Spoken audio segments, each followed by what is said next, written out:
What do the Minnesota Timberwolves do with Karl Anthony Towns? We got a lot to talk about on today's video. We're going to talk about the Grizzlies evening up the series with the Lakers. No Ja Morant, doesn't matter. We're going to talk about the Bucks evening up the series with the Heat. No Giannis Antetokounmpo, doesn't matter. And we're going to talk about a cold dose of reality in Minnesota and a tough decision they're going to have to make in the offseason. Make sure you guys are subscribed to the channel, like, comment, share. Let's start with this Heat and Bucks game. Truthfully, didn't watch a single second of this game. Actually, that's not true. I watched one play. It was Victor Oladipo getting an and one, and I actually watched that play accidentally. Like, I wasn't even trying to watch this game. It just popped up on the stream because you could switch between games, and one of the mods switched the games. I wasn't even trying to watch this game. But good job on the Bucks by winning a game. Again, I didn't watch this game, so I can't tell you anything. And this just goes to show I could definitely be on ESPN, right? Because you know damn well they're not watching any games. I'll just show you guys right here how good I would be at it. Yeah, you know, this game right here shows exactly why Drew Holiday's a top 20 player in the league, why he deserves to be an All-NBA guard. The game that he had last night, right, he was dominant offensively, defensively. Bobby Portis off the bench. That's exactly what they pay him for. Brook Lopez, he's making a thing. He's making some noise. Bam Adebayo, where was he? We don't know. He needs to pick it up. See, I didn't watch a single second of the game, guys. Not only that, I didn't even look at the box score, but I tricked you, didn't I? No, I saw a tweet a couple days ago after the Giannis and Tyler Hero injuries where I guess Reggie Miller said that the Bucks would be better off without Giannis than the Heat would be without Tyler Hero. And everyone freaked the fuck out about this tweet. But honest to God, I agree. Like, I don't even think that's that crazy of a take because the Bucks without Giannis are much better equipped to beat the Heat than the Heat are to beat the Bucks without Tyler Hero. Like, the Heat already needed to play pretty much perfect to have even a chance in this series, right? And no Tyler Hero, you just don't have the offensive firepower, right? So I don't think that's that crazy of a take. Hopefully Giannis is back soon. That was a great job by the Bucks. I'm wondering if this were like game 2 against the Celtics and you're down 0-1, does Giannis play? But since it's the Heat and you probably think, you know, we think we could beat the Heat without Giannis, and even if we do lose and Giannis comes back in game 3, we feel comfortable. We can go 4-1 over our next, 5 games or whatever. Maybe. But I'd be interested in knowing that. The reason I didn't watch this game was because the Grizzlies and the Lakers. The Grizzlies tie the series. They win game 2. No Ja Morant, no Steven Adams, no Brandon Clark, obviously. Those guys are season-ending injuries. But no Ja Morant. We've seen over the last year and a half, 2 years, how good this Grizzlies team, how weirdly good this Grizzlies team is whenever Ja Morant doesn't play. And that's because Tyus Jones is a hell of a player, man. You know who he reminds me of? His situation at least reminds me very much of Jalen Brunson. Not that I'm saying their play styles are all that similar, but a guy who's just incredibly smart as a basketball player. You feel incredibly confident and comfortable anytime he has the ball in his hands. And, if a team out there said, you know what, I'm willing to maybe overpay for a guy like this and give him a much bigger role in our team because I think he would flourish. And I think that would happen with Tyus Jones. I think, I was asking this on stream last night. How many playoff teams currently in the playoffs, the 16 teams alive right now, how many of them would Tyus Jones be starting on? Brooklyn, I think, is an obvious answer there, right? You can either slide Dinwiddie to the 2 where it's much more natural for him or have him come off the bench, whatever. But Tyus Jones would be great there. Miami is another obvious one, right? The Kyle Lowry stuff has not worked. They need a legit point guard. Tyus Jones fits like a glove there. Plug him into that starting rotation. And then it's like the Clippers, would they start him over Russell Westbrook? It's possible. I don't know. The Russ stuff is weird because players love him and everything, so I don't know. The Lakers, yeah, for sure. I would most certainly start Tyus Jones over D'Angelo Russell. I would rather gouge my own eyeballs out than watch D'Angelo Russell be the point guard of my team. The guy stinks. Like, I'm sorry. I'm not trying to be mean. I'm really not. God bless the guy. But he stinks. I can't stand watching him. And I have this image just can't leave my brain. It's like burned into my brain. Every morning I wake up and this image terrifies me.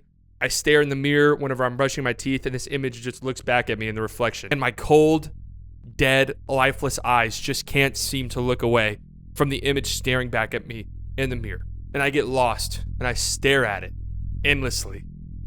I can't look away. And I only snap out of my terrified daze whenever the automatic toothbrush makes a noise because I'm pressing so hard on my teeth. I'm pressing so hard on my teeth when I'm staring at this image because it terrifies me. And I'm paralyzed from fear. And only then do I snap out of it. Tyus Jones as a starter this season, when Ja Morant's been out, 16.5 points per game, 8 assists per game, 4 rebounds a game. I mean, that's solid as hell. He's going to be a starting point guard in this league at some point. I don't know who for, but he definitely deserves it. And that's why, like I was saying on the stream last night, I thought the Grizzlies were going to win the game. And this just because Ja Morant's obviously a much better player than Tyus Jones. I'm not trying to go there, but their team still operates without him. That's just how it goes. And that just goes to show how well run the organization is. They have so many guys like this. Xavier Tillman last night. Xavier Tillman was phenomenal last night. I said going into the series, if we leave this series going, oh my God, who the hell is a Xavier Tillman guy? Then the Grizzlies are probably going to win. He finished the game with 22 and 13 on 10 of 13 shooting. The youngest second round pick ever to put up a 20-plus point game, a 10-plus rebound game while shooting 75% from the field. The youngest second-round pick ever. That's a cherry-picked ass stat. I just noticed that. He's got a $1.9 million team option next year. They're obviously picking that up. I'm interested in what his market's going to be after that, though. Like, this guy's pretty damn good. He's pretty solid. He's solid defensively. Offensively, he has his flaws, but, he's there. He's good enough. He's a high-energy guy. I could see him getting, maybe more than the mid-level exception in a contract. I don't know. But it's just like the Grizzlies. They just churn out these guys, man. Their player development, their scouting, it's so incredible. And a guy like Xavier Tillman stepping up in that moment and outplaying Anthony Davis, outplaying LeBron, being the best player on the floor. I mean, who would have expected that shit? Then you have Dillon Brooks going at LeBron, hitting a three, staring him down. Him after the game saying he's not going to respect the guy until he gets 40 points on him. He doesn't respect LeBron James. His arc is just so funny to me because he started out it was like, who's this Dillon Brooks guy? My God, he talks so much shit. He's so, out there. It's kind of funny. The lovable Grizzlies, he's hilarious. And then it reached a point where it's like, okay, this guy's annoying as fuck, right? It's not funny anymore. He's horrible offensively, so the talk just doesn't really make sense. I can't watch this anymore. And now it's sort of circling back to, he's almost like a WWE character now where he's so ridiculous. And his outfits, the stuff he says in the media, it's very try-hard. Incredibly most of it does not even come off as authentic to me, but that alone is makes it funnier to me, though. It makes it a little bit more endearing. He knows he's being a character. And I don't know. He's kind of back to being hilariously funny to me. But it's not hilariously funny is that my dumbass bet the over on him on Prize Picks last night points. I had a feeling he was going to go off. It was 15. I thought he would score 16. This motherfucker had 10 points, right? It's horrible. I'm telling you guys right now, betting on Dillon Brooks to score points and watching him play offense, I would not wish it on my worst enemy. Just look at my Prize Picks history this postseason. I haven't won a single one, and I haven't even gotten close. It's getting embarrassing. I'm concerned. I've spun the wheel on my stream so many times now. I don't know how many more times I can physically do it. Call me Karl Anthony Towns the way I don't show up for the playoffs. And that's exactly what we're talking about right now. Karl Anthony Towns and the Minnesota Timberwolves. Oh, what the hell do they do? It looked like the Nuggets were going to just run away with this game in the first half. They had a 20-point lead at some point, and here we go. The Timberwolves, they just really have no chance here. The Timberwolves go on this crazy run in the third quarter, lead the game in the fourth. This is a back-and-forth game in the fourth quarter, and then the Nuggets just do what the better teams do, which is just pull away at the end. We see this in the playoffs quite a bit where, the lower seeds are hanging around, and then the higher seeds just pull away at a certain point, but it really feels like it doesn't have to be like this for the Timberwolves. Anthony Edwards, tremendous game. 40 points, 60% from the field, 60% from deep. The youngest player in NBA history to have 40 points and 5 threes in a playoff game. I mean, he was tremendous. The shots he was hitting, this guy is it. He's that guy. He's the guy moving, not really moving forward, should be right now, but he's the guy who put the ball in his hands, Minnesota, put the franchise in his hands. He's that dude. I don't think it's this year necessarily, and obviously it's not because they probably have 2 more games left, 3 more games left maybe. But next year, I think he's ready. I think he's ready to legit be that guy on a team that really wants to make a run. The problem is, the guy you paid a fuck ton of money to be that guy for you, Karl Anthony Towns, is just not that guy. He is horrible in the playoffs, okay? Let's just call it what it is. He's 27. He's going to be 28 at the start of next season. He's just not a playoff guy. He folds big time in the postseason. I get 41 from my third-year up-and-coming star player, right, in only, his 7th career playoff game or whatever it is. I get 10 from Karl Anthony Towns. 10 points. 5 turnovers. That is pathetic. I'm sorry. That is horrible. 5 of Cat's last 8 playoff games, he's had under 20 points. He's had 3 or more turnovers in 7 of his last 8 playoff games. 4 or more in 6 of his last playoff games. That's awful, man. That, you can't win with a guy like that. It's harsh, but it's a cold, hard dose of reality. It's impossible to win in the playoffs with a guy like that on your roster. And to make matters worse, by AAV, annual average value, he's the highest paid player in the league. $56 million a year? That's his average salary, and I get like caps going up and stuff like that, so we're going to see a bunch of contracts like that. But that contract hasn't even fucking kicked in. Like, it hasn't even started. Obviously, the Gobert trade, it ruined things for them because not only is like Gobert really not a problem solver for them, but all of the assets you gave up means that you're really limited in what you can do moving forward, right? And the only real way they can do that is by trading Karl Anthony Towns. Like, I'm being dead serious when I say this. That has to be what they do in the offseason. If Cat is on this roster at the start of next season, they have failed. They just have. I think that he will be. I don't imagine them trading him.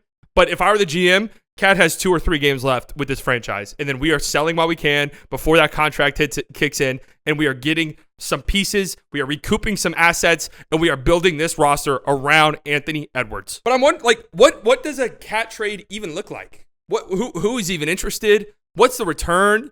I know we all like to point to the Gobert trade, but man, how many teams are lining up to give up that for Cat?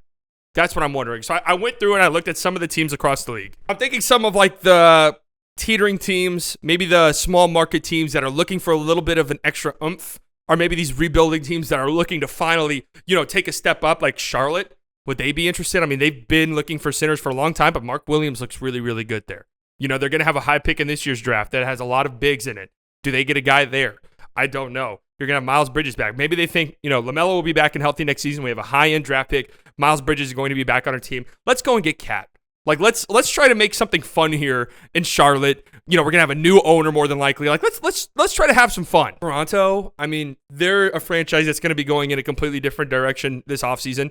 Do they try to, like, have a soft reset and bring in Cat as their next guy? That would be weird to me. Chicago, like another team that needs a little bit more oomph. They're obviously trying to win. They're obviously trying to compete. Brooklyn, like, they have a bunch of assets now, and they need, like, a guy to go to offensively. Is Cat the answer there? I don't know. It would be kind of interesting next to all those wings, truth be told. What about Oklahoma? I put OKC on here. I don't think they would do that. I think they're smarter than that, but that would be interesting, right? You have this young team who gets killed on the boards, who needs a center, like a legit center, and you bring in a guy who could help space the floor. Like, that's actually not that crazy of a pick. You let Chet play the 4 and he can just kind of roam around. That's actually kind of interesting, a team. And then you have the desperate teams like Dallas and Atlanta. Like, Dallas will always be a team everyone talks about when they talk about desperate teams. I can't see a world in which this happens. I've actually seen Timberwolves fans, not Mavericks fans, Timberwolves fans, throw the Kyrie Irving for Cat sign and trade into the trade finder. So I've already seen that. No, thank you. No, thank you. I've had it with the bigs who I can't rely on. I don't want it. No, thanks. I've seen the Atlanta Trae Young for Cat straight up trades, and I don't see this one making any sense whatsoever. I guess, like, I don't even know who wins that trade. Atlanta's saying, all right, we can't win with Trae. We've already acknowledged that. So let's go ahead and trade Trae, who is this point guard, who can't guard, right? Not very good defensively. His track record in the playoffs is not very good right now. Let's trade him. Let's bring in the center who can't guard anybody, whose track record is maybe even worse in the playoffs. Genius! What about the Warriors? What about Golden State? This postseason is kind of opening their eyes a little bit, like, holy shit, we have 2 guys on the floor. Our 2 bigs, Draymond and Kevon Looney, are just not real offensive threats whatsoever, at least not to score, right? We need to change this. Is Cat a guy, to help keep this Steph era going? Is there, I don't know what the trade would even look like to make that work. Does Wiggins go back to Minnesota? I don't know what that trade would look like financially at all, but I don't know. I don't know what you do with Karl Anthony Towns, guys. And again, I don't even know what his market would be. I have no clue what his value around the league is. Is this a 4 first-round pick guy, or is this like a first-round pick and maybe a young guy? I have no clue. I would have to say he's probably closer to the 5 first-round pick guy, because last time we saw him fully healthy for a regular season, it was 26 points per game. It was 50% from the field, 40% from deep. Like, it was tremendous. But, God, you can't, like, these postseason performances are terrible, man. They're horrible. Like, you just can't win with a guy like that. You just can't. I have no idea.